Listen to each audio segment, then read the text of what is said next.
There's nothing like spending 2 weeks in the field, in the blazing sun or in the rain, working hard day and night with people to get to understand them better and know how to work effectively with them.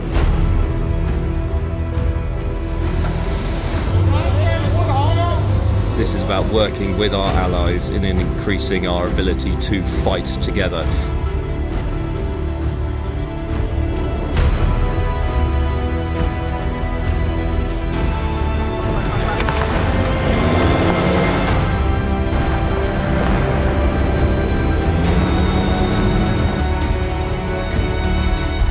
It's an excellent alliance and it works really well. This is Exercise Lucknow Lancer, which is the Royal Lancers' big battle group exercise in 2022. And it is a big exercise. We are bringing together 4 different nations, so that's UK, Denmark, Canada and the US. 750 people in total from those 4 different countries, just shy of 300 vehicles. And it's not just about the fighting echelon, it's also about the supporting arms who are grouped with us, including a number of gunners, both surveillance target acquisition and also deep fires, a number of logisticians, medics, a provost and equipment support from 6th Battalion REME. So it really is a battle group where we've got all arms represented so that it can fight effectively in every way. Genuinely brilliant having the squadron from the Recce Battalion of the Danish HUSSAR Regiment. And one of the reasons it's so good, I think, is because our cultures are similar. We understand how the other thinks and we want to act in similar ways. We've been working with the Danes now really closely for decades, actually, as an army in southern Iraq and in Helmand province. And so, you know, both our armies have really long years of hard experience together. Those experiences that we've had over all that time have really allowed us to build a firm foundation. That means that when we come onto something like this, we're already thinking in the same way. And so when things happen on the battlefield, our instincts are remarkably well aligned. And when we talk about interoperability, it's always about 3 aspects: human, technical and procedural. And the one of those which trumps the others in my mind is always the human aspect. By the end of this exercise, we'll have done our bit for increasing interoperability within NATO. So what you can see here is the ATAC, which is the Android Tactical Awareness Kit. And this gives us a brilliant opportunity to understand how the most modern technology could enable us to fight more effectively in our role fighting in the divisional deep. It shows me where I am, but it also shows me where everyone else is. It allows us to plan collaboratively. It allows us to identify targets really accurately on the ground. And then the thing which is game-changing for me about this is it allows you to send targets from the person or sensor which has eyes on it at the time, all the way back to the gun line, which might be perhaps 80 kilometers away. And you can get really accurate targeting information to the guns or to the air or to the aviation so that they can take timely action against it. It represents one of the most important pieces of innovation work that I think we're doing on this exercise.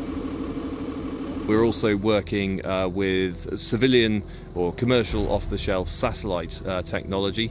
I'm finding that it is extremely effective. It is easier for people to understand what is going on, what they have been told to do and why, and therefore to fight really effectively. So I think the innovation work that we can do in and around big exercises like this can be really positive, and I think we can help the Army to make the right capability and procurement decisions so that we are more effective and more lethal in the future. Working with British forces is nothing new. We've been doing that for like the odd 20 years, right? Going back to Iraq and even in Kosovo as well, from time to time. So I think this is a continuation of a long-standing cooperation between our 2 armies. A valuable cooperation seen from our point of view. It gives us a good vantage point for further operations, both together but also with other allies. What I've seen with the Royal Lancers Battle Group in terms of innovation and trying out new stuff, that's really great. It's something I want to pursue within my brigade. It's something I want to press because we need to do that to keep the edge and be better than the enemy.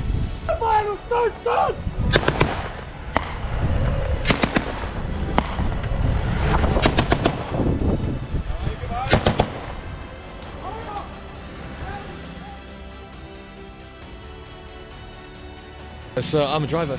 It can involve anything from maintaining your own vehicle if there's an issue with one of them, to going around the complex and checking that the camp's still in good condition, or if another vehicle comes in, you know, helping them set up their camp, that kind of stuff. So yeah, any kind of job that comes up, you're just ready and available to do it.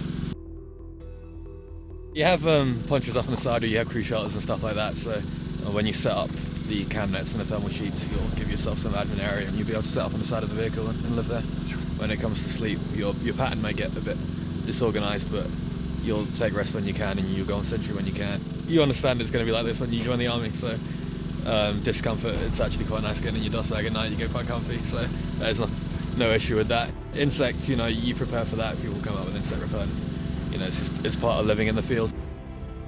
I interacted with the Danish before when I was in Ukraine last year. They're always good to work with.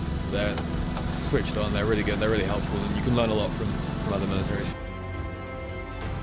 I am the G6 Sergeant, that is the signal sergeant, so when BGHQ comes together, it's my job to fit out the inside of the complex, so I'll remote stuff out or make sure the signals are up and running, and I'll make sure everybody's got power and the generator's up and running as well. And I'm also there to provide any support for any communication problems that arise. I've worked with the Danish on previous tours and operations, and they're always good people to work with. They're always kind and they always help out when they can. There's no better way to prepare for exercise than going through scenarios and training for missions and tasks and stuff like that. We have got a satellite internet device called a SatCube, portable modem that connects to a satellite and then give you a satellite ping, then give you internet. And we've also got a thing called a Chimera. It's like a big satellite dish that will go onto a vehicle, which will then give vehicles ability to have internet.